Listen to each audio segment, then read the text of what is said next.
আজকে বানাবো বরফি কারি।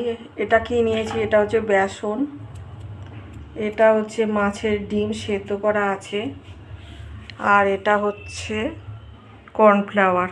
ঠিক আছে, তোমরা একটু দেখতে থাকো কি করি।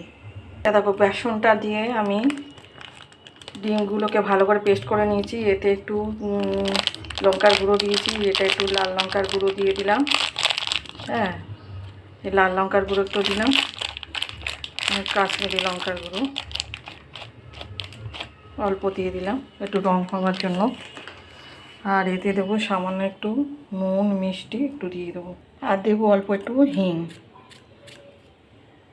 এটা সাদা তেলে করবো। হ্যাঁ, সঙ্গে একটু সামান্য পরিমাণ ঘি দিয়ে দিলাম, এতে তাই স্মেলটা ভালো হবে।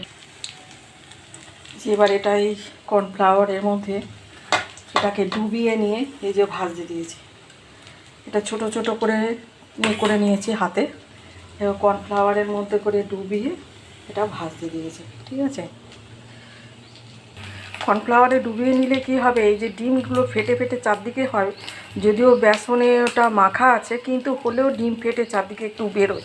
কিন্তু কর্নফ্লাওয়ারে ডুবিয়ে নিলে হবে কি, একদম এই রকম আটকে থাকবে, কোনো রকম বাজেভাবে ছিটকে বেরোবে না।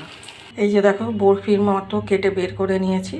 এবার এটা জিরে কাঁচা লঙ্কা ফোড়ন দিয়ে পেঁয়াজটা ভাজতে দিয়েছি, সঙ্গে টমেটো। কেমন,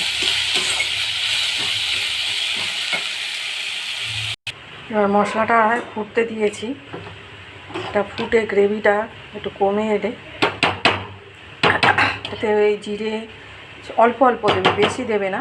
জিরে, আদা বাটা, ধনে গুঁড়ো সব রকম অল্প অল্প দিয়ে, কর্নফ্লাওয়ারের জলটাও এতে নামানোর আগে আমি দিয়ে দেবো, আর একটু গরম মশলা।